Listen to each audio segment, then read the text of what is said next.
have to go to the root. We have to go to the cause.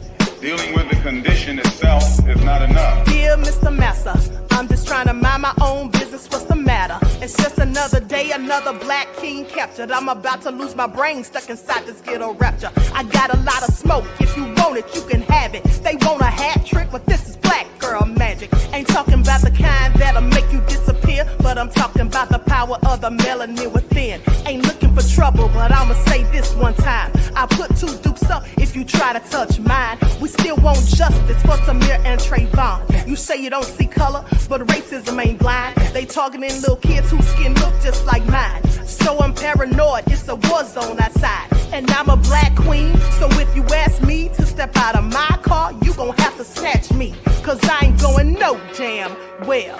Had to spend my whole life living unfair. Ancestors got my back and they right here. You can never understand, it's a nightmare. Living in my black shoes by the black rules. You can keep your handshake, I don't dap coons. The white man that go nuts if he can't shoot. But you all on his side like a damn fool. Make it make sense. We are oppressed. Queen. We are exploited. We are downtrodden. Make it make We are sense. denied not only civil rights, but even human rights. Ahmadiyyah. So the only way we're going to get some of this Ahmadiyyah. oppression and exploitation Queen. away from us or aside from us is come together Queen. against the common enemy. Who taught you to hate the texture of your Ahmadiyyah. hair? Who taught you to hate the color of your skin? Ahmadiyyah. Parents, pay attention to the books, the school system, even to your little children. Lies mixed with wisdom. His skin too bright, so he was blind to the prison. My skin just right, so I collide with division. You trying to pray to God, but we tired of religion. No savior saving, we got to save our savings. We used to pay miss, how we gon' make the slave rich? But who's to blame, and tell me why you complaining? We need a team effort just to rule the nation. Like a bad relationship, missing communication. We missing moderation. They trying to get a poison to my population. No reparations, I'm getting tired of Satan. We are oppressed. Queen. I'm getting tired of waiting. We are downtrodden. Queen. We are denied not only civil rights, but even human rights. Ahmadiyyah. So the only way we're going to get some of this Ahmadiyyah. oppression and exploitation. Queen.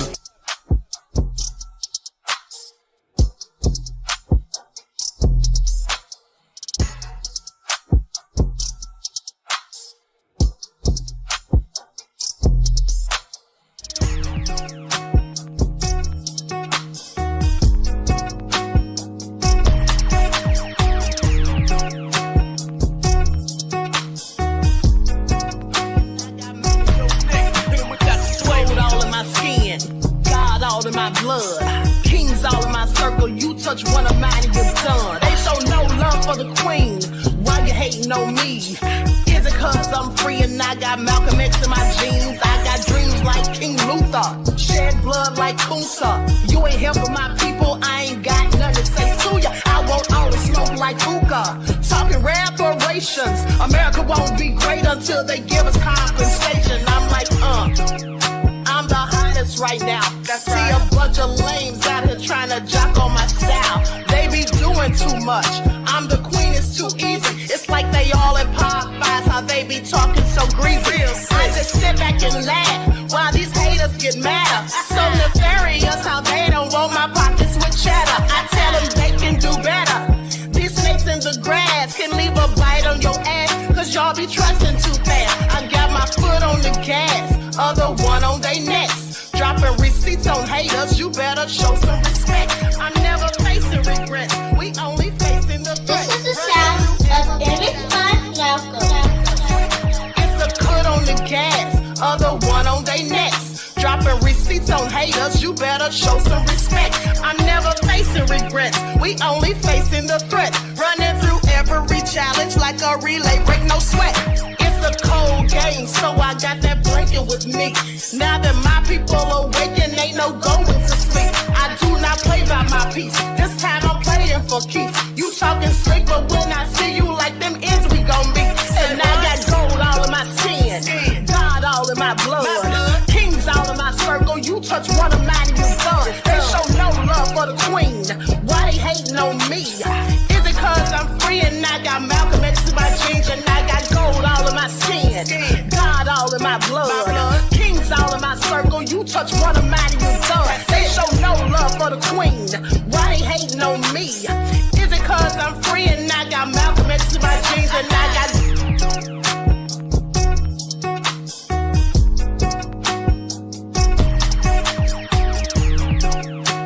This is the sound of Image.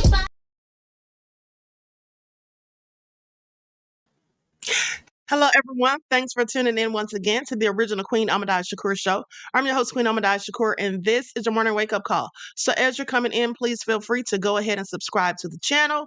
If you haven't done so already, be sure to click that notification bell and click the word all so you're notified each time the Queen Goddess goes live. Also, don't forget to follow me on Instagram at Dr._A Shakur, TikTok at Dr. A Shakur, and Twitter at DGoddess27. Okay, and as per usual, if you don't like what the Queen is cooking, you already know what to do. Okay? I see Lawya is here, Pearly, Khalid Harleem is in the house, Latasha. Okay, Lillian X. All right. Shout out to all of the loyal royals in the chat. And shout out to my moderators putting in work. Okay, Diddy in Dallas just became a YouTube member. Thank you, beloved. I appreciate you. Okay.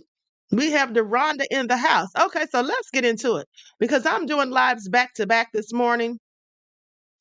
I'm going back to back lives on this morning because we have to talk about Kabami and what's going on with the election, okay? Which is, in my opinion, more important than Diddy, but we got to talk about Diddy too.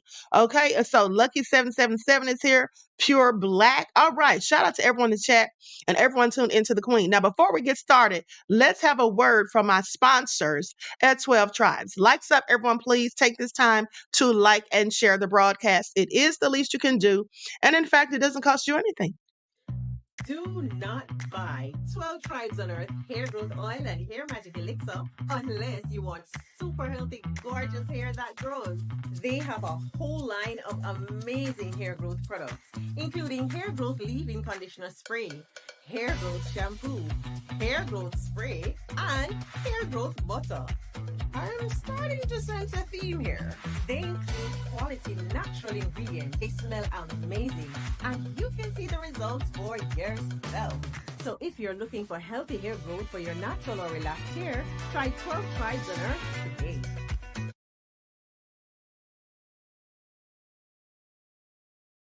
All right, so you can purchase 12 Tribes for your hair at Etsy.com. Look for Lisa Crafts, and also you can purchase it at Walmart.com. Now, let's get into the nefariousness of it all with Diddy, okay? Because this stuff in these lawsuits are absolutely deplorable.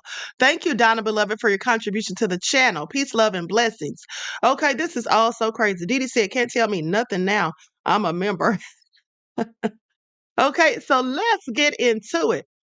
All right, so this, first of all, these 4 lawsuits by the men are absolutely egregious. Okay, Diddy's accused of pistol whipping people, throwing people in the back of vans. I mean, making people, taste his cucumber, just a whole bunch of vile things at the end of the day. All right, so please pay attention. This is all so crazy. Now, let's go ahead and get into this. I'm going to share my screen. Now, I have the lawsuits. I'm not going to go through the entire lawsuits because we'd be here, all day likely. So what we're going to do is I took out some of the main parts of the 4 lawsuits and we're going to get into it. Okay, so likes up, everyone, please like and share. Thank you in advance. Okay, so Combs particularly fancied the use of the popular date rape drug Rohypnol, or GHB, to commit heinous non-consensual acts of sexual violence and rape onto countless victims. Combs often would secretly use the drug in an alcoholic beverage served at his parties, typically champagne or lemon drops. Party goers were forced to consume the alcoholic beverage containing GHB either prior to entering or while at Combs's party. There are also allegations of Combs dousing victims in lotions or similar body oils also laced with GHB, so that the drug would be absorbed through the victim's skin and make it easier to assault him or her. Combs' recurrent and pervasive physical abuse took place for multiple decades. Now, Combs is okay. I read that already. So in 1996, Combs was found guilty of criminal mischief for threatening a photographer from the New York Post with a gun. In 1999, he was arrested and charged with second-degree assault and criminal mischief in connection with assaulting a record executive. Now, I skipped out after this part. I skipped over that because they basically just start talking about his past crimes, which we already know about all of that. And so as not to be repetitive. Okay, I skipped past most of that. Now we get into the jury demand. Plaintiff hereby demands a trial by jury on his claims in this action. Okay. Plaintiff worked for Royal Reigns Management, a prestigious company based out of New York with additional offices in Los Angeles and Atlanta. Now, mind you, all of these people are listed as John Does. None of them have given their names. Okay. Now, through plaintiff's industry connections, he gained access to parties associated with Combs and Bad Boy Entertainment.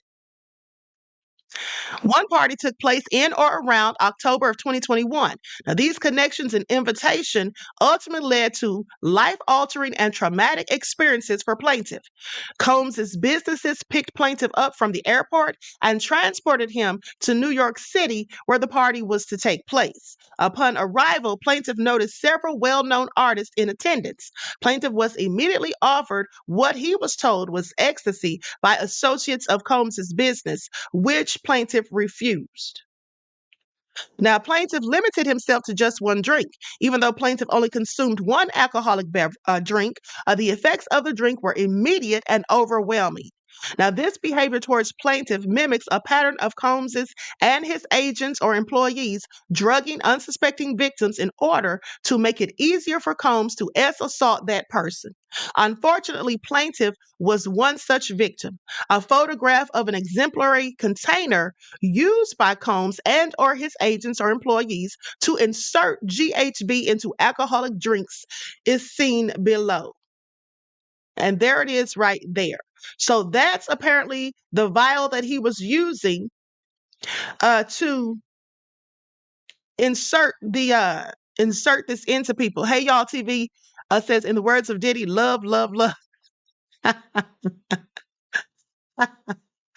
Okay, thank you, beloved, for your contribution to the channel. Peace, love, and blessings. Okay, so this is what he was using right here. Diddy is just so nefarious. Okay, I want y'all to pay attention. Now, as plaintiff tried to leave, a male voice told him to hold on, and he promised to help him. Now, the next thing plaintiff remembers is being in a bedroom. Despite being vaguely aware of his surroundings, he could not move, speak, or fight back. Plaintiff was paralyzed, feeling as if he was trapped in his own body. Multiple men began assaulting him through otomy with an S and other forced acts. Now, he distinctly recalls seeing Combs above him naked at one point during the assault. During this time, plaintiff was atomized with an S by at least 3 men. Now, this is all some sick and vile and disgusting and absolutely deplorable things that we're hearing. The fact that somebody would do this or that people would do this to a person, because this is more than one person doing this. But what I want you all to pay attention to is what Diddy was doing when he was carrying out these nefarious acts. In my opinion, he was conducting humiliation rituals on these men. Can you imagine how humiliating it must have been for heterosexual men to have been violated in this way? Okay. And they were drugged, so there was no way they could even fight back. They didn't have any control of their body or anything. So this to me seems like Diddy was performing a humiliation ritual on them. And also because he would lie and tell them things like, oh, I'm going to get you in the industry. You know, this is what you have to do and all of this stuff. Just sick. But let's continue. So plaintiff could feel a difference in the size of the men when he was being atomized with an S, further confirming the presence of multiple attackers. Now, the fact that he mentions he could tell a difference in the size leads me to think that he's implying that Diddy had a small cucumber, which wouldn't be far-fetched because also in another lawsuit, the young woman who accused Diddy and Aaron Hall of raping her mentioned that Diddy had a small cucumber. Okay. And this is likely why he was doing these sorts of things. You know, it's the little Diddy syndrome. Okay, that's what I would call it, the little Diddy syndrome. So he was taking advantage of people because, quite frankly, if they had seen the size of his cucumber, maybe they wouldn't want to do anything with him. It's all I'm saying. Now, I'm not talking about the men. I'm talking about the women. Now, plaintiff continues to attend therapy sessions to address the trauma from these experiences.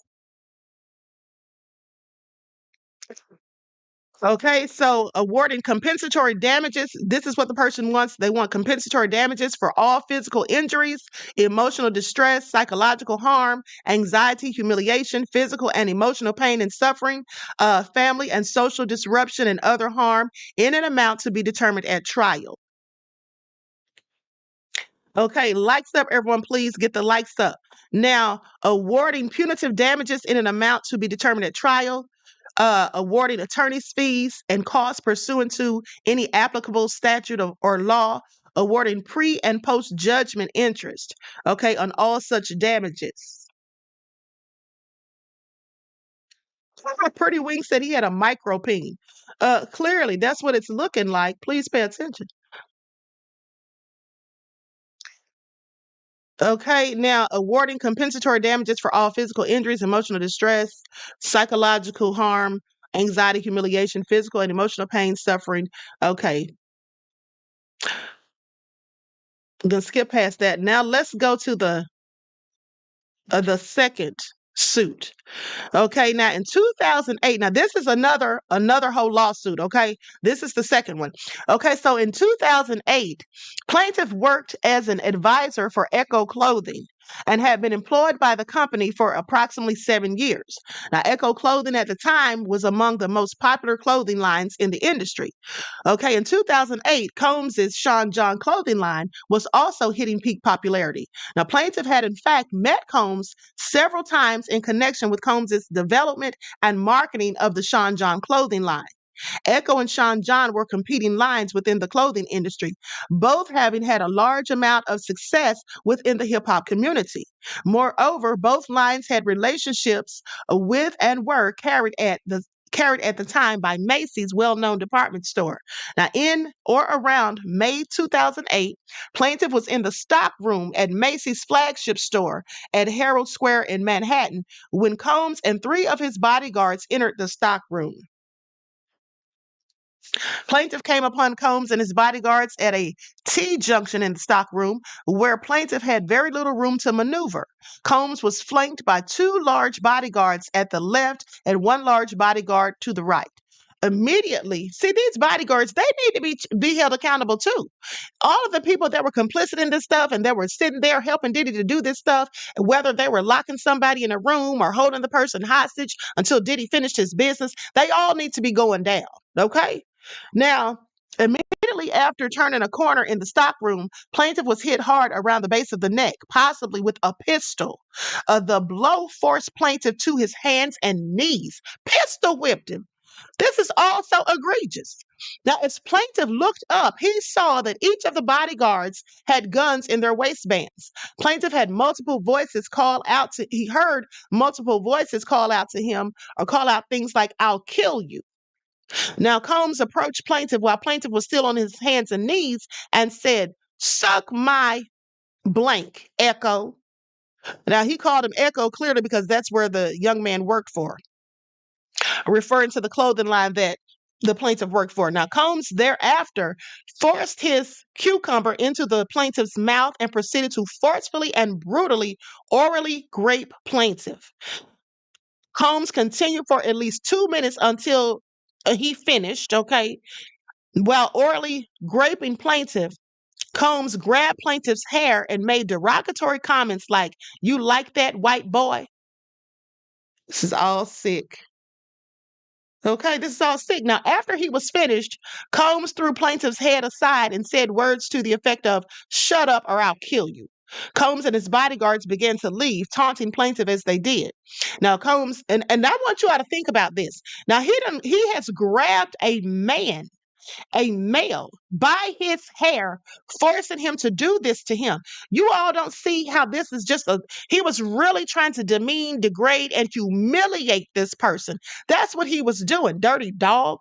This is all just sickening. Now, the more I read over this yesterday, the sicker I got and the more angry I got because I know that Diddy has done some bad things, but just reading this stuff right here, this just took on a whole nother level for me. Okay, but let me continue.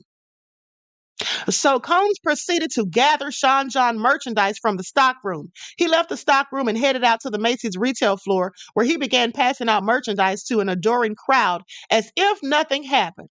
Okay, and the crowd's out there just loving him and praising him and eating him up, not knowing what he just did minutes ago. Now, in shock and traumatized, plaintiff gathered himself and went to Macy's security to report the assault.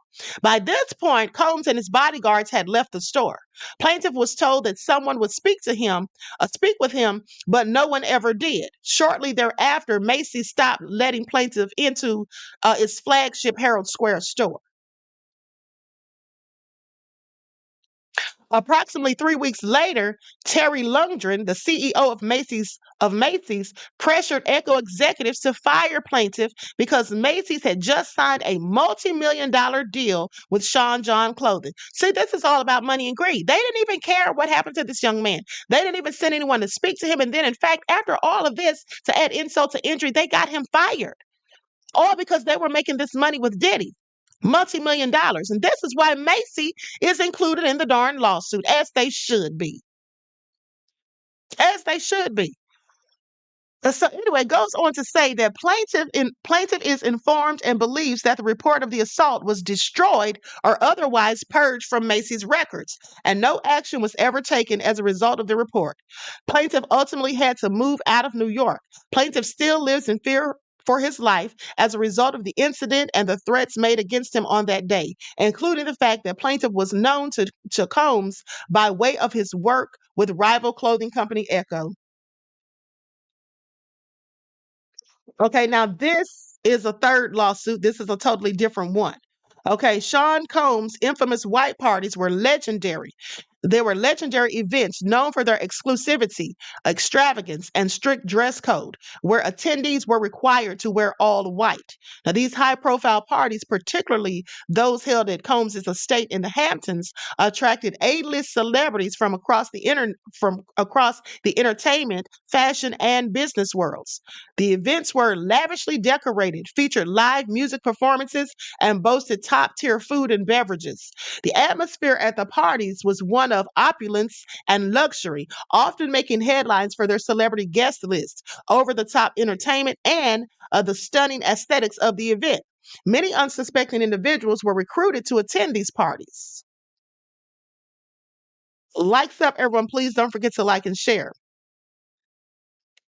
Now, some of this recruitment took place in Manhattan. Many individuals were also recruited in Los Angeles and were paid to fly in and to attend these functions. In 2006, plaintiff was employed by a security firm, Mass Security, where he provided security services for nightclubs and private events.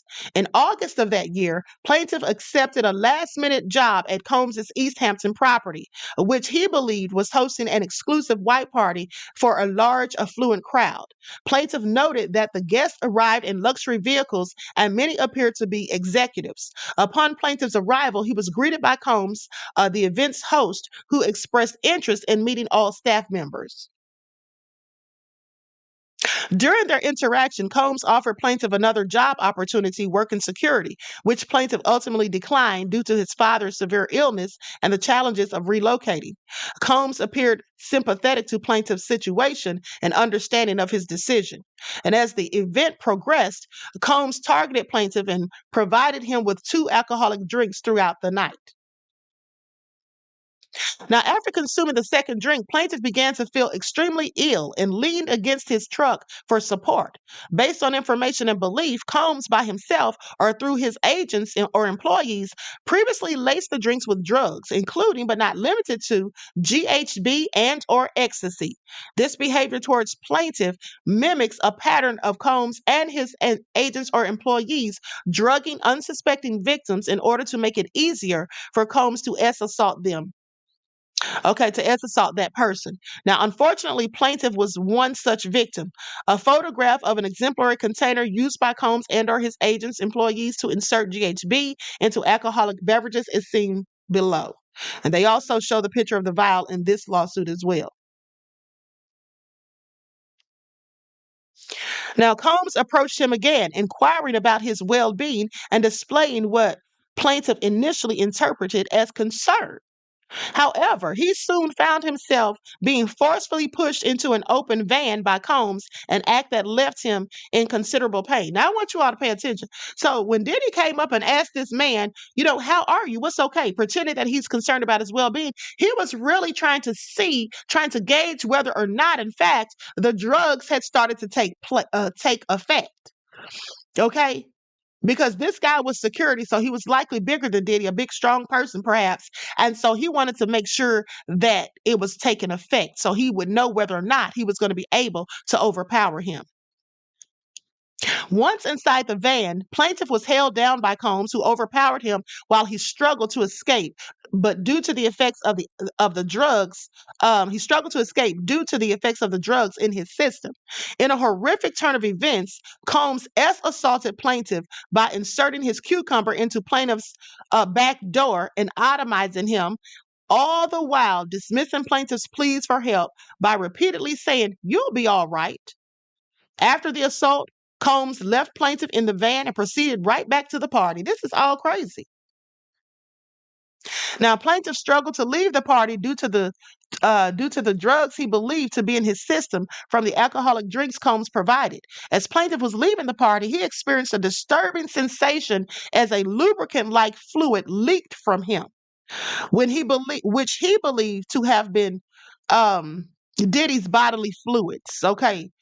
Causing him profound disgust. Now, when plaintiff finally managed to leave the scene and return home, he informed his supervisor of the incident. Upon arriving home and showering, plaintiff noticed more of Diddy's dirty, disgusting bodily fluids, which intensified his feelings of violation and revulsion. Now, in the aftermath of the assault, plaintiff struggled with intense emotional pain and mental health issues, feeling disgusted and deeply depressed. Plaintiff has experienced a significant impact on his personal life. He has never married and often struggles to maintain relationships due to the assault. Plaintiff describes himself as an all-American guy, yet acknowledges that not a day goes by without thoughts of that traumatic incident. Now, this leads me to believe that this plaintiff is a Caucasian male because the minor, I know that he's a Caucasian male, but this leads me to believe that this man is too, because when he says the term all American guy, that's not something that typically you would hear a black man say. That's more of something that you would hear a Caucasian man say. So that's what I think he is. Not that it matters. I'm just letting you all know that Diddy didn't have, he didn't care if you were black, white, whatever, or what kind of job you had, or whoever, or what age, or anything, male, female. He didn't care with his disgusting self. Now, here is the fourth lawsuit. I'm sorry, that's the wrong part. Hold on. Hold on, beloveds. This is all so nefarious. Likes up, everyone, please. Like and share. Okay, here we go. So, Mr. Combs' legendary white parties in the Hamptons were well known by many, including John Doe, the kind where countless celebrities would attend. In 1998, when John Doe was only 16 years old, he was recruited out of New York City, and indeed, while residing in New York City, received an invitation to one of Combs' parties through a mutual connection. Now, when he received the invitation, he felt like he finally had the opportunity to rub shoulders with the who's who of the industry. He thought it could be his chance to break into the music industry. Others from New York City received such invitation to go to the Hamptons for the party. Indeed, many of those at the party were in fact New Yorkers. Now, the party took place at Combs' mansion in the Hamptons. As John Doe entered, he spotted countless celebrities and A-listers who formed the music and entertainment industry. He recognized faces he had seen on TV and on the big screen. As John Doe made his way through the crowd toward the restroom, he unsuspectedly bumped into Combs. Shocked, John Doe found himself face to face with Combs, a titan in the music industry, standing right in front of him at his own party. Doe took a picture with Combs at the 1998 party. That's the picture there. You can see that's a young white male, 16 years old. So Combs took an interest in him and wanted to talk to him. He walked to a more private area near the portable restrooms brought in for the party. Now there John Doe told Combs that he was a big fan of Combs's and shared his dreams of becoming a star. Combs smiled, telling him he had potential and the look. When John Doe admitted his voice was not great, Combs assured him that that didn't matter. Combs made clear that the only thing that mattered was having the right look for the industry, and with it, Combs could transform Doe or anybody into a star. Well, he wasn't lying about that because we absolutely know that some people are talentless, and here they are in the industry, like Sexy Red, aka Dusty Red, for example, like Sukiana. Okay, so the list goes on and on. But I want you all to pay attention. Now, they said he had portable restrooms brought in for the party. That's because some of the people were not allowed into the house. Okay, some of the people had to remain outside. And also, if you were allowed into the house, you had to be willing to get down with the get down. You had to either take the drugs or the drink with the drugs in it. And of course, you may not have known the drugs were in it, but you had to either take the drink outside before you went in or once you got in. So, despite the pleasant conversation which occurred, things took an unexpected turn for the worst. Now, Combs abruptly told John Doe that he needed to drop his pants. John Doe, caught completely off guard, confusingly asked Combs to repeat himself because he couldn't believe it. Like, did he really just say what I think he said? Now, Combs made himself clear. He instructed John Doe to drop his pants and expose his cucumber so that Combs could inspect it. Now, I'm sorry, do what now? Inspect it. That's what he wants to do, explaining it was a rite of passage and the route to becoming a star, and also as a way to prove himself. Don't you want to break into the industry? Now, Doe immediately felt uncomfortable, froze, and did not know what to do. Combs remained calm and stood in front of him and stretched out his hand in a cupped position. Out of fear, anxiety, and the imbalanced power dynamic between himself and Combs, John Doe then dropped his pants and exposed his cucumber as Diddy previously instructed. Mm, mm. Now, Combs moved closer and grabbed John Doe's cucumber and genitals with his hand. He firmly cupped and held onto John Doe's genitals for an extended period of time. During this time, Combs moved his hand in such a fashion to manipulate John Doe's genitals, squeezing and feeling them. Doe was only 16. Now, Combs abruptly then let go of John Doe's genitals and told him that his people would be in touch. Combs continued with his party as if nothing had happened. But for John Doe, everything had changed. John Doe eventually recognized Combs had assaulted him. This is all absolutely egregious. I just want you all to pay attention. This is all some sick stuff that we're hearing. Okay? Diddy is a low down, dirty devil. I don't think I can find anyone worse than him. And I am very serious. Okay? And so, what do you all have to say about all of this? What do you all have to say about this? Okay, and at the end of the day, let us not forget, while he's out here doing all of this, he could have given these people any type of disease. Let's not forget the rumors about Diddy having herpes. Okay? Yes, it is just disgusting. Just a low down. This is all so sick. I mean, I really can't believe that anybody would do something so nefarious at the end of the day. Oh, GK said that's saying a lot, Queen. Okay, it really is.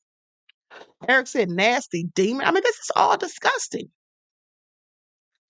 All absolutely disgusting and so egregious. But anyway, let's continue. Because here's the thing. Now, the reason I say that Diddy was doing humiliation rituals, I want you all to think about something. The things that he did to these people are the allegations, because again, Diddy maintains his innocence. He's denying all charges. Not to mention his attorneys fired back. I want y'all to pay attention. His attorneys fired back. Okay? Hold on. Tony Bluehawk says, Negroes from the South say we all American. It's a way of denouncing African American. No offense to African Americans. Okay, I'm from the South and I've never heard a black person say that ever. Okay. I've never heard a black person say that, and I'm from the South. I've never heard that. All right. And so anyway, with that all being said,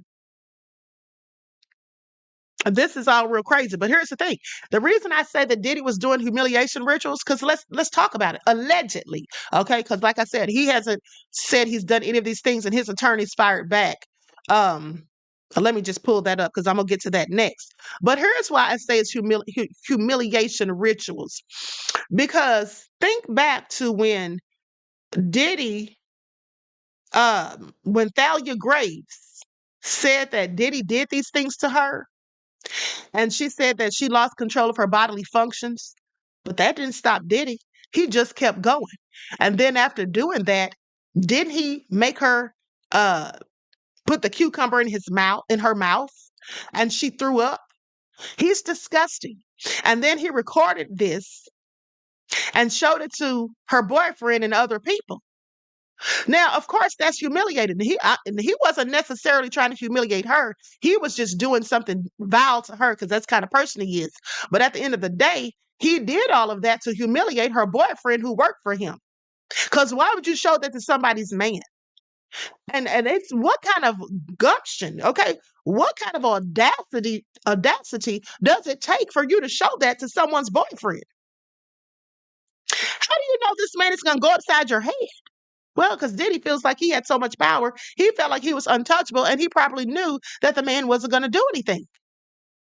Because I'm sure he could read him. And this man had to be like a coward, as far as I'm concerned. Because remember, when Thalia said she told him about it, he basically sat there and said that, how did he put it? He basically sat there and said that he didn't want to lose his job, told her not to report it.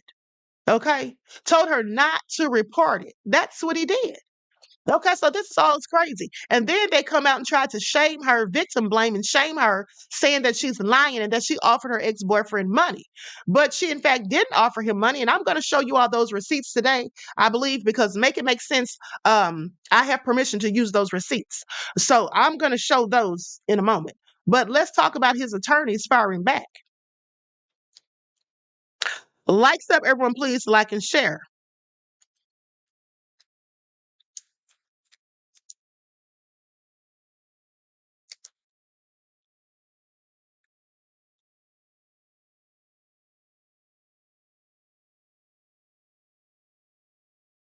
Okay, here it is right here. Diddy's legal team fires back at Tony Busby lawsuits. So Diddy's legal team is pushing back on the Texas attorney who hit Diddy with a slew of lawsuits on Monday, slamming Tony Busby as a lawyer craving attention. Isn't this the same thing they said about attorney Tyrone Blackburn? Isn't that the same thing they said about him? So all of these lawyers just want clout. They're just clout chasing, trying to get media attention. Okay, please make it all make sense, Diddy. They say the Bad Boy Records founders' attorneys tell TMZ that the press conference and the 1-800 number that preceded today's barrage of filings were clear attempts to garner publicity, a reference to Busby, who says he's representing 120 alleged Diddy victims. Now, Diddy's legal team adds that in court, the truth will prevail. Oh, it absolutely will. It absolutely will. Now, that Mr. Combs has never assaulted anyone, adult, minor, man, or woman. And as we reported, Busby filed 6 lawsuits against Diddy earlier Monday, which with each one accusing him of assault. 4 of them male accusers. Okay, so now with that all being said, yeah, they're coming out and they have all this stuff to say. Just really trying to shame the victims, in my opinion, and then trying to discredit the attorneys. That's what he's trying to do. They're trying to do. Now, here's a video clip of Tony Busby when he was speaking to Chris Hansen. Chris Hansen, the guy from To Catch a Predator. And Tony Busby, who's a lawyer based in Houston, Texas, represents now more than 100 survivors, victims, allegedly, of Diddy. Give me a sense of the volume of videotape and photographic evidence and recordings you have. I've been sent just unsolicited via email and direct message on social media, videos and pictures and stuff. So we're trying to sift through all that. So I couldn't even give you an estimate. You know, yesterday there was an individual who did not want to reveal who she was, but was texting me video after video after video from some of these so-called freak offs. And I'm just looking at this stuff like, man, I wish this weren't on my phone, number one. And number two, she was texting you on your personal phone. Yeah. Videos of these freak offs. Yeah. Yeah. And what does that say to you that somebody unsolicited feels so strongly about what's happened to her and others that she would send this material to you? I don't want this stuff on my phone, but no, man, that of is, course not. I'm trying to figure out the context. Like who are these people doing these things that you would typically wouldn't see, and obviously you couldn't show it to anybody in public. It's pretty graphic.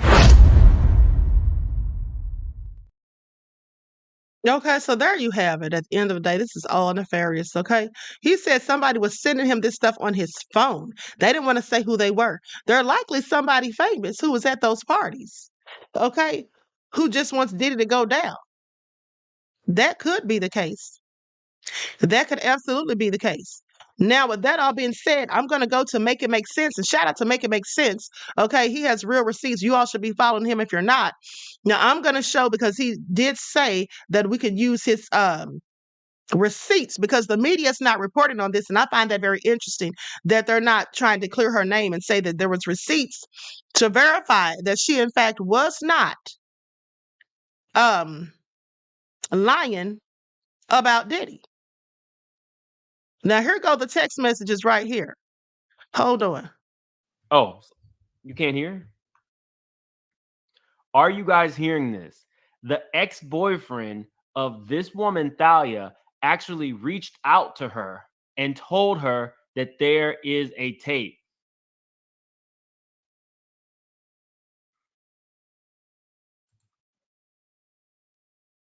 So let's start. Let's start here. Here's a picture of Big Joe. It reads, "That's the bastard. I contacted and I redacted names. The names are not important, but trust me, I have all the names. I contacted blank. Hopefully he has a lawyer. Okay, cool. And yes, that's Big Joe. I know." So then Thalia says to her ex-boyfriend, "Email me a synopsis of the video you have seen." Does that sound like somebody who knew about it before? This is the video that you said you've seen. This is before any money was involved. So this is the timeline. They reached out to her, allegedly, told her, you got this ball moving. I don't know if it was a crisis of conscience or you knew that there were things in your past that would come out. We're hearing this a lot. People are now signing these agreements to make sure that they are not prosecuted. Everybody wants the big fish. And in this situation, it's Puffy. And whoever Puffy's actual, what do you want to call them? Whoever jumped Puffy in.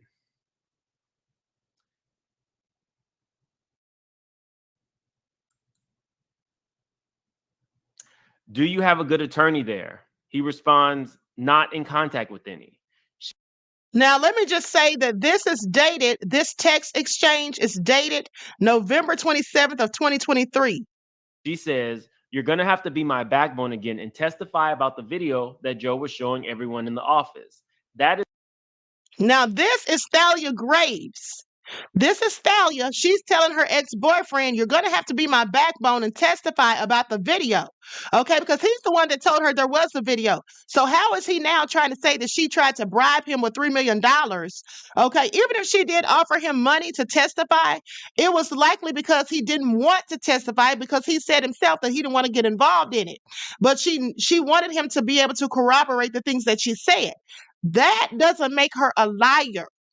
That just makes her somebody who's desperate to try to prove her case. Okay, at the end of the day, you can tell that he knew all about what was going on and that she was absolutely telling the truth. Well, I'm not going to say absolutely telling the truth, but it seems as if she was telling the truth because of this text exchange. But let's continue. That is like the worst thing they could do to a woman. Record her incapacitated and being R-word and showed it to everybody.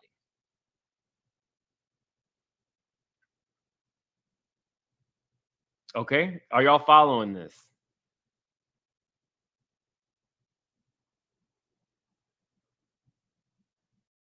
Hold on, let me stop right there. Somebody just said, Queen, the boyfriend is involved in another grape case. You know, you're right. I forgot about that. I forgot about that, you guys. This is why she was likely offering him money, because maybe he didn't want to talk about it. Clearly, he didn't want to talk about it. He said he didn't want his name out there in the media and all of that. But come to find out, it has been alleged that her boyfriend was the third person. Remember the lawsuit against Diddy and Harve Pierre? And there was a third person who remained unnamed. You all remember that? Once in the chat if you remember that. Once in the chat if you remember that. And thank you, beloved Berta, for putting that in the chat, because that had slipped my mind. Okay. I know what you meant, beloved, but thank you. Okay, so once in the chat, if you all remember the lawsuit that was filed where the young girl from Detroit said that it was Harve Pierre, Diddy, and a third person, and that third person was never named because clearly she didn't know who they were.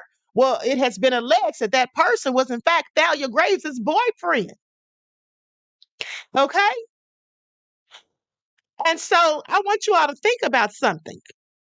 Now, if Thalia Graves' boyfriend was doing this kind of stuff with Diddy, this is all alleged, mind you, but if he was engaging in these nefarious acts with Diddy,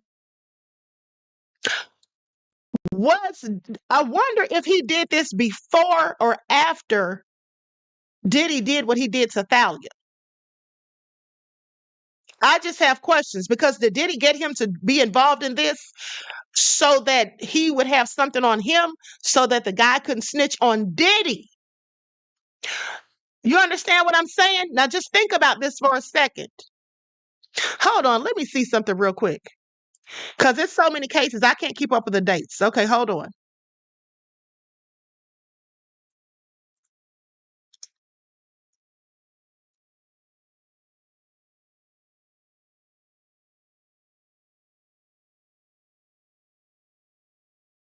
Okay, I'm trying to see what year that was when Diddy and Harve Pierre, they did this to her. She was 17. This happened in 2003. Okay, this happened, the incident with the Diddy, Harve Pierre, and the woman who was 17 years old at the time. That was in 2003. Okay. Now, Thalia Graves' case, what year was that? Wasn't that like 2001 or 2002? Let me just check real quick.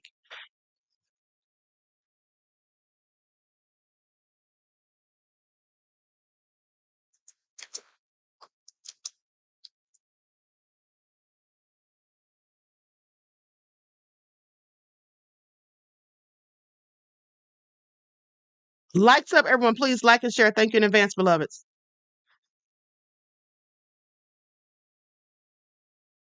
Okay, exactly what I thought.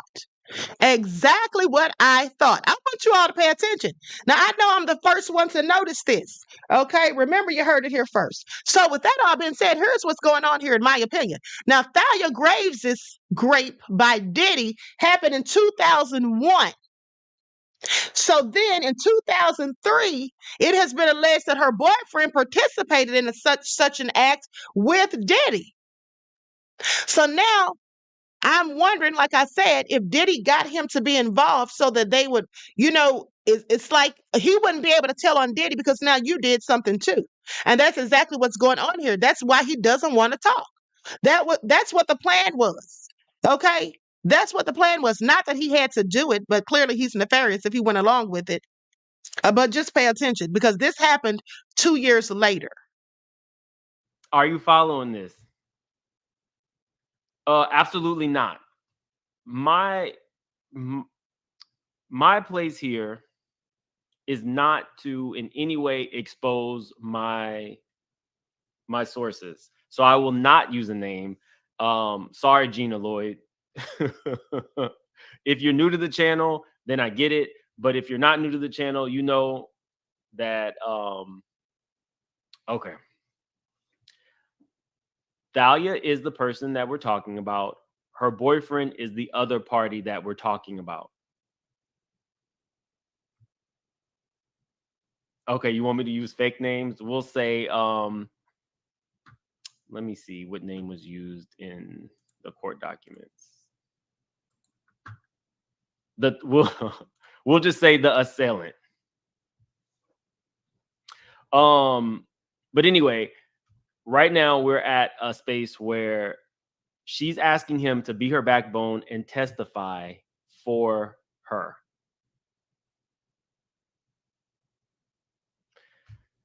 Does not sound like somebody who is making this shit up. It sounds like somebody who has already spoken to this person and they told them what they knew and that a tape did exist. Mm-hmm. You want me to call this man Ricardo? Okay, fine. We'll say Thalia's boyfriend's name is Ricardo. Okay.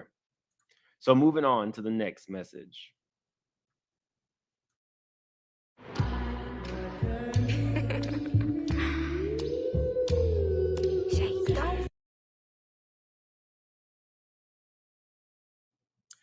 The boy Ricardo says, I'm willing to testify if you need me as to what I saw on the video and can talk to your lawyer once you file. But I don't want to email anything as I don't want to be the focus of the case.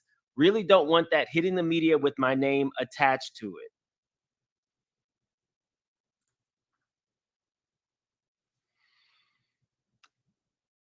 Now I'm going to stop right there. We've heard enough right there. He admits that he knew about it.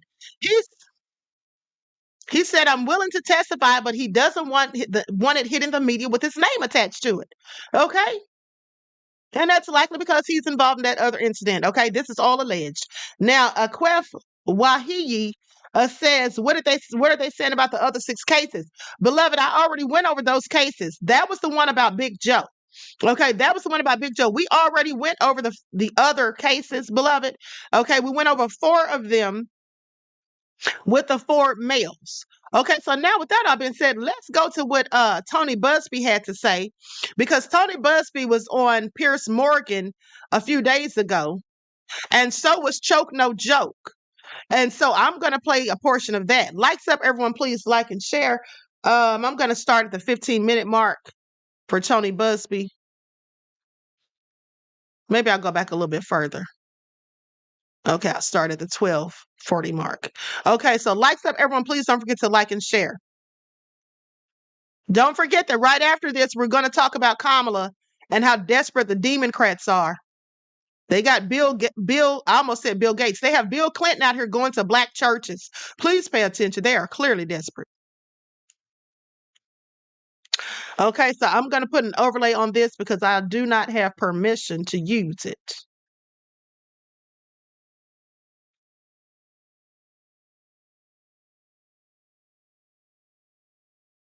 And the reason for the press conference is because, I wanted to make sure that we, Sean Combs obviously has been arrested. He's been indicted. His bail has been denied, I think, 3 times at this point.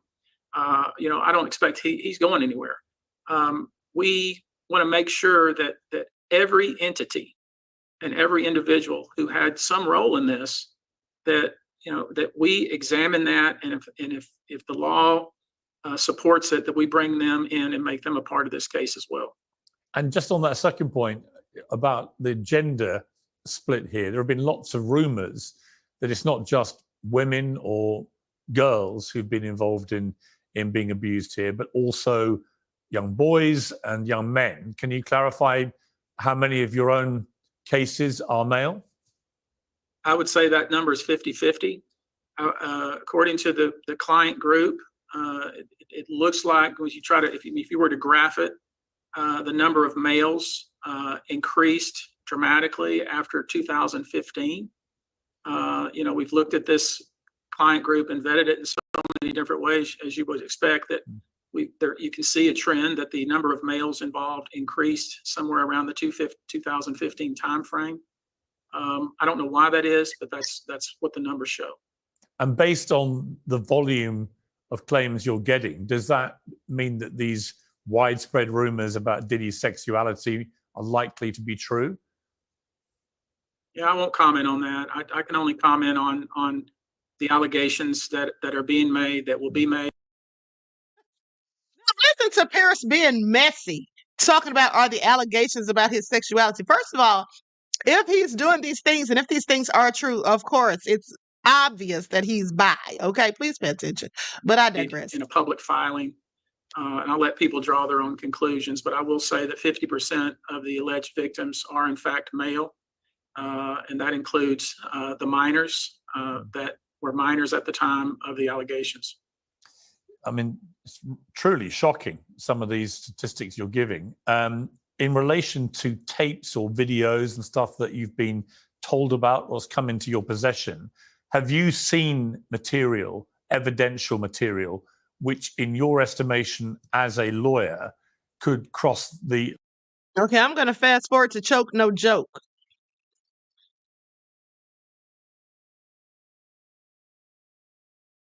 detail. Vodka soda with wheat. About this Houston lawyer's 120 cases. Yeah. What struck you from what you just heard? I think the most shocking thing, and you saw my jaw drop when he said there are just as many men that came forward as women, and that actually it looked like the systemic abuse of men started really to ramp up in 2015. And I can't believe it. This is a complete monster, not because of the gender of his victims, but because clearly he had no limits. And I would actually, say that with regards to what his mother said, the statement that she released, she's clearly in denial, right? Because you can't have this wave of sort of people coming forward and this much evidence, even from the Cassie video, and still say that your son is well. That you see, that's interesting. That's because, bizarre. If I hadn't seen that video, yeah, I've always taken the view with all of these things, particularly since the whole Me Too thing blew up. You've got to wait for justice to be carried out. You've got to see due process take place. I think it's so important.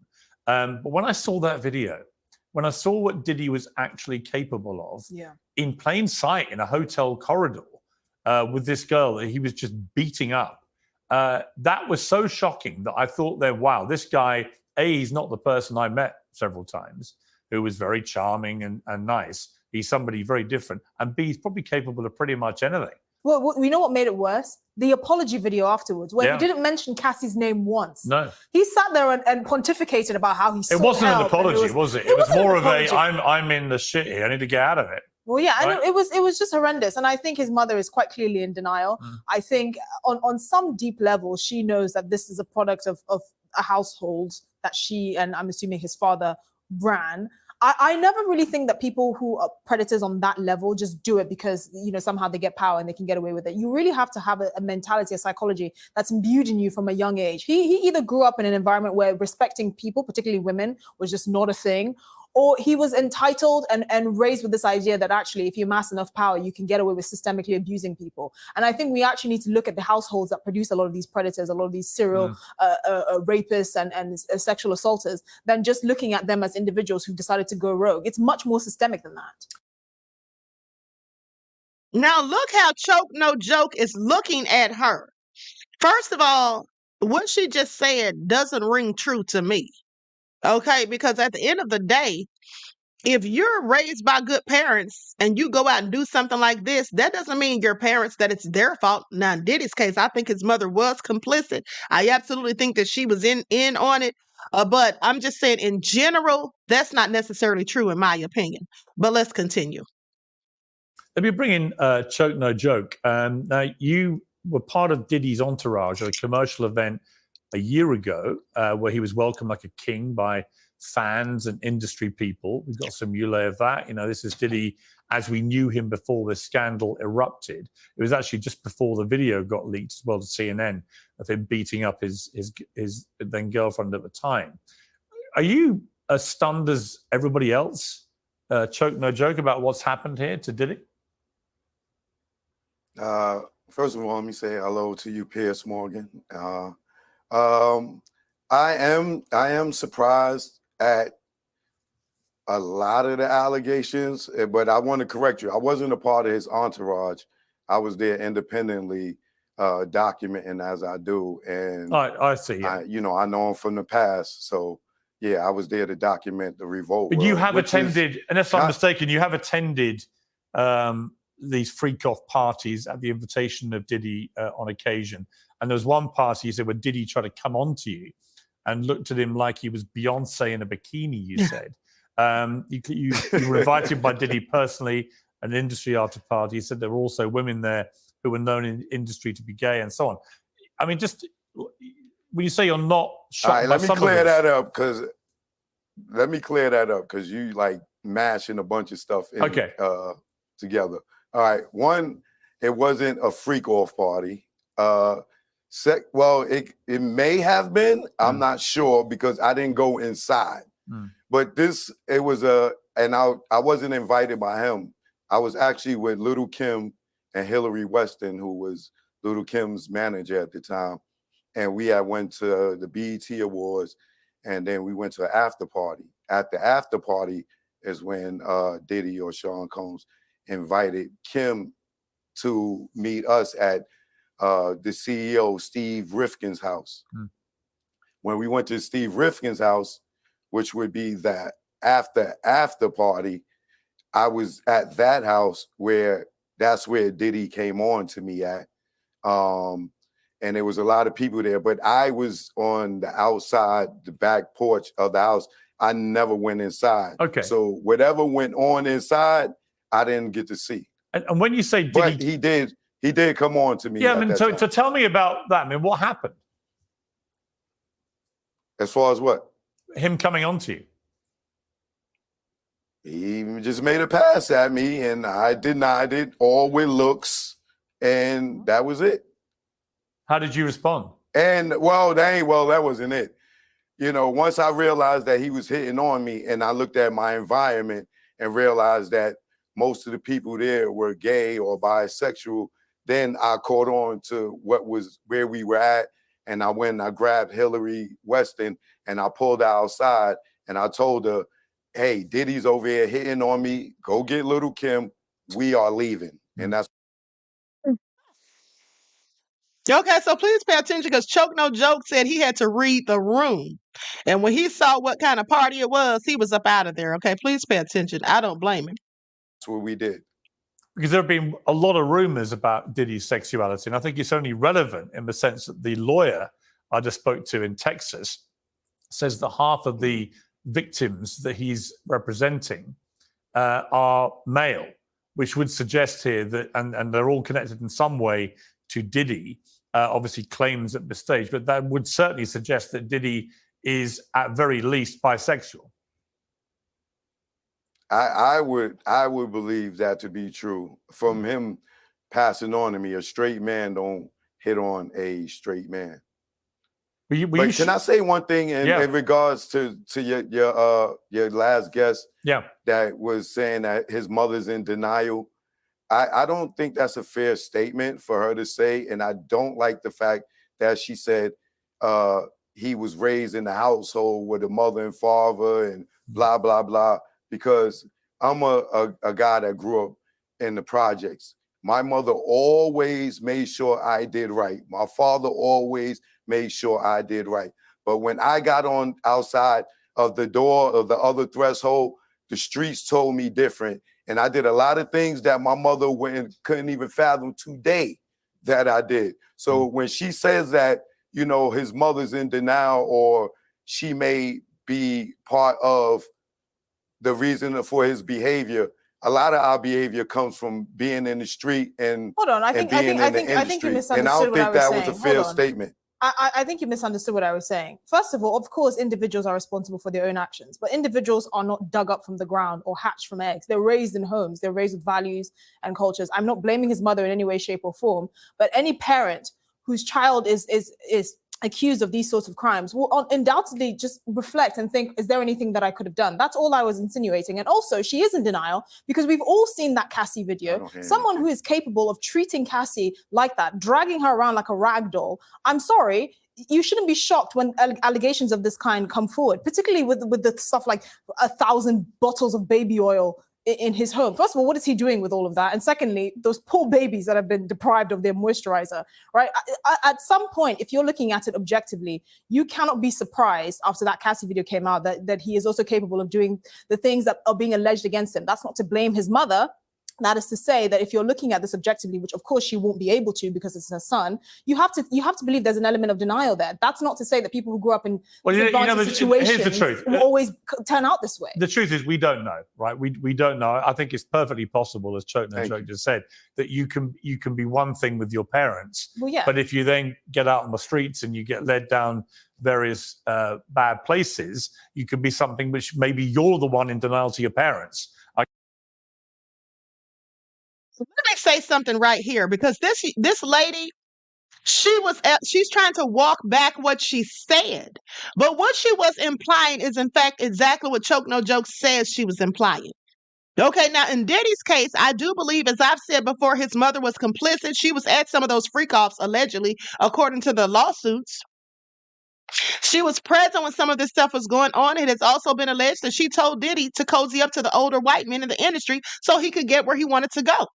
So I absolutely believe that in Diddy's case, his mother was absolutely complicit. Now, his father is dead. His father was killed when Diddy was 2 years old.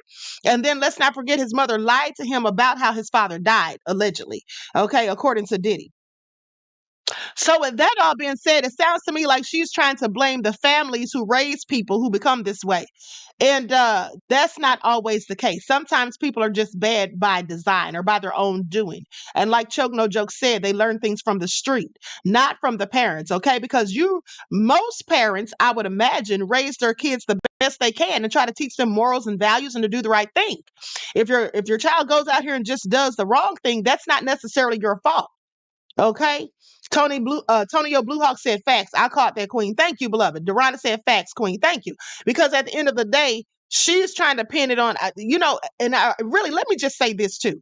Sometimes people like this woman, because she's clearly not an African American, we all know that sometimes Black people who look like us but are not us, they will have stereotypical thoughts and assumptions about African American Black people. Okay. And so basically she's just trying to act like, oh, his parents had to have raised him this way. I don't think people like this just become this way because they get money and power. Yes, they do. Yes, they do. Some people are not corrupt. Some people are not nefarious. Okay. But then when they get money and power, that changes people. That absolutely changes some people. Okay. And then also let us not forget that Diddy, what was he doing with Clive Davis and Ron Burkle and Lucian Grange? Allegedly in his bedroom for 4 hours or so, according to Rodney Jones's lawsuit. The things that were done to him, he likely did to other people. Of course, that's no excuse because he knew exactly what he was doing. But at the end of the day, it becomes a culture. It becomes sort of a group think. Remember, Diddy told one of the victims allegedly that this is the rite of passage. That is a fact. That is the rite of passage in the music and the entertainment industry. It absolutely is. We've all heard it for years. It is a rite of passage. So because you're doing to someone what was done to you, allegedly, that doesn't mean that your parents did a bad job. In Diddy's case, I absolutely think his mother did a bad job, but I'm just speaking on parents in general. Kimberly Whitey says rituals. Yes, absolutely. Humiliation rituals. This is why Diddy did all this nefarious stuff. This is also, and you all remember that I told you about Adria English. Okay, remember when she said she's the one who was doing the white parties, hosting the white parties and dancing or whatever. And she said that her boyfriend, Tony Gallo, was doing the Sean John ads and all that stuff. And then Diddy invited her there and then had her sleeping with Jacob the jeweler against her wishes and all of this stuff. At the end of the day, he did that. I told you all then that, in my opinion, Diddy did that to get back at Anthony Gallo for telling him no. Because nobody tells Diddy no. According to him, he doesn't like no for an answer. So I think that he did what he did to her just to humiliate Anthony Gallo and to pay him back for turning him down. And then he got both of them blackballed, allegedly. But let's continue. I can absolutely believe that to be but the truth is we don't know. But look, she won't be the first and won't be the last mother to defend the indefensible with her son. Let me bring in Andrew here. You're a former federal prosecutor. We've heard from a civil case lawyer who's got 120 civil actions. And I said to him, has he seen stuff that passes the bar of criminality? He says, it's very hard to say because you need to go through the whole process of building a criminal case. From everything you're seeing about this case, do you think that there is any doubt that P. Diddy is going to end up going to prison for a long time? There's a mountain of evidence against him, and the federal prosecutors who brought this case, especially in the complex way that they did, are sure to get convictions along the way. I think that their charge sheet is indicative of years and years of evidence that they have deeply investigated at this point that will lead to undoubtedly convictions, and that will lead to a significant amount of jail time. That said, there are going to be battles along the way, both in the criminal realm as well as the civil realm, because the devil is often in the details. So the prosecutors, as well as the civil attorneys, are going to have to prove their case. And in most of the situations, they're going to have to prove it on kind of a day in, day out basis. On this date, this specific thing happened. The general idea that there were orgies that happened, or the general idea that drugs may have been present, or some people did drugs. Some people had feelings like if they didn't do this, they wouldn't be able to advance. Some of that stuff is not going to actually raise the charges with sufficient proof to prove either in the criminal realm or the civil realm. They're really going to have to get those criminalized. Let me tell you all something. I'm about to wrap this up because the next broadcast, I have to start that in a few minutes. But here's the thing. Here's where the problem comes in. You see, people can have these videotapes. They can have these videotapes of Diddy doing this, that, and the third with whomever. Now, in some of the videotapes, I'm sure you can tell that the people were unconscious. If these allegations are true, let me say. But if people were drugged in the video footage, you would be able to see more likely than not that some of these people are absolutely unconscious, and so therefore they could not give consent.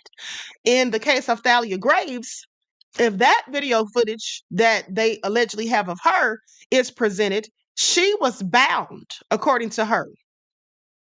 She had her hands and feet bound, okay? Or at least her hands were bound.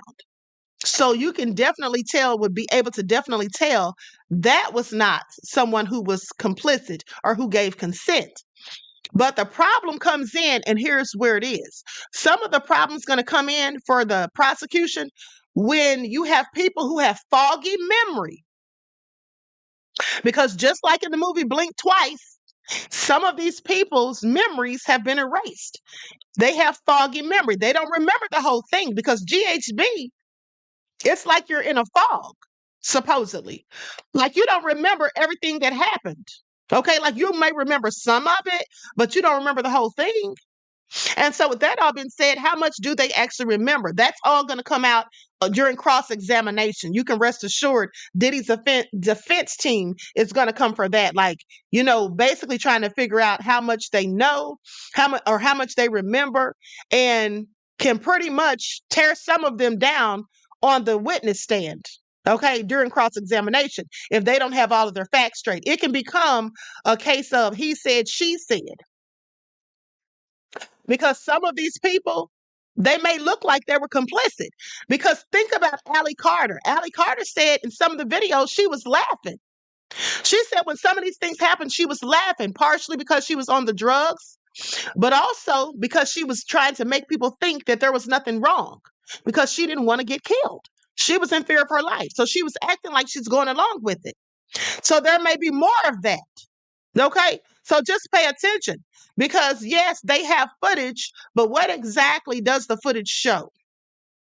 Okay, I imagine that in some cases, it's going to absolutely show that the people were not they were not giving consent. But some of it, it's going to be a factor of he said, she said. That's just my opinion. So anyway, this is all just real messy. At the end of the day, Diddy, Kojima says, I'm going to watch that movie, watch that Blink Twice movie. Yeah, you should watch it. It's really good. Diddy's disgusting. Okay, these are some of the worst things I've heard. We've heard a whole lot more information on Diddy than we did with even Jeffrey Epstein. Have you all noticed that? It seems like they're going in harder on Diddy than they even went in on Jeffrey Epstein. Okay, please pay attention.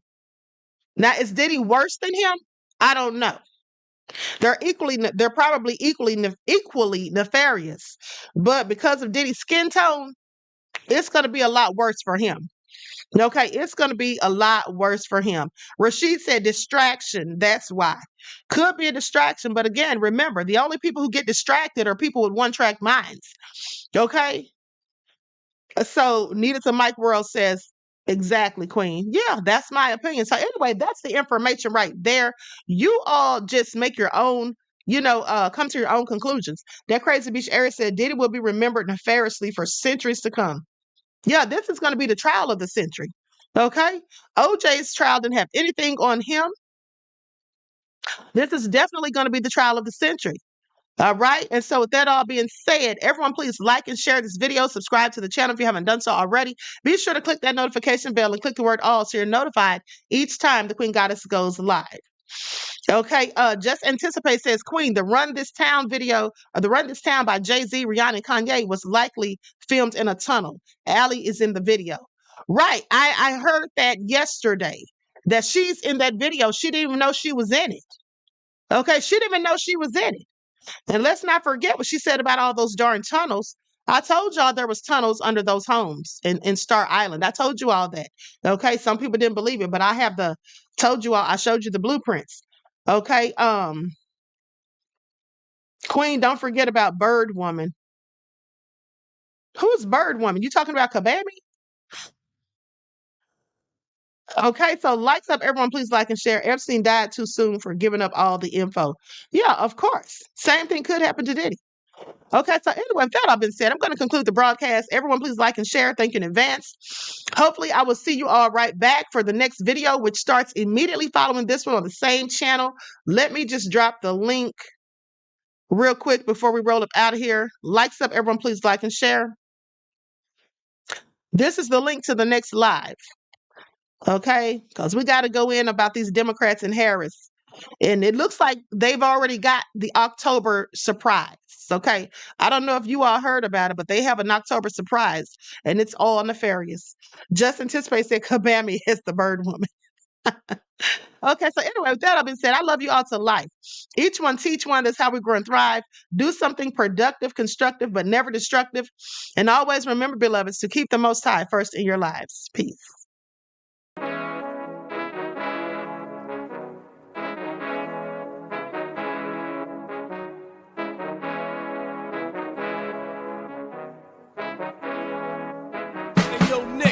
With that gold all in my skin, God all in my blood, kings all in my circle. You touch one of mine and you're done. They show no love for the queen. Why you hating on me? Is it cause I'm free and I got Malcolm X in my jeans? I got dreams like King Luther, shed blood like Kunta. You ain't helping my people, I ain't got nothing to say to ya. I want all the smoke like hookah. Talking reparations, America won't be great until they give us compensation. I'm like, I'm the hottest right now. That's See right. A bunch of lames out here trying to jock on my style. They be doing too much. I'm the queen, it's too easy. It's like they all at Popeyes, how they be talking so greasy. I just sit back and laugh while these haters get madder. So nefarious how they don't want my pockets with cheddar. I tell them they can do better. These snakes in the grass can leave a bite on your ass, cause y'all be trusting too fast. I got my foot on the gas, other one on they necks. Dropping receipts on haters, you better show some respect. I'm never facing regrets, we only facing the threats. Running through every challenge like a relay, break no sweat. It's a cold game, so I got that blanket with me. Now that my people awaken, ain't no going to sleep. I do not play by my piece, this time I'm playing for keeps. You talking slick, but when I see you like them ends, we gon' meet. And I got gold all in my skin, God all in my blood, kings all in my circle. You touch one of mine and you done. They show no love for the queen. Why they hating on me? Is it cause I'm free and I got Malcolm X in my jeans and I got gold all in my skin, God all in my blood, kings all in my circle. You touch one of mine and you done. They show no love for the queen. Why they hating on me? Is it cause I'm free and I got Malcolm X in my jeans and I got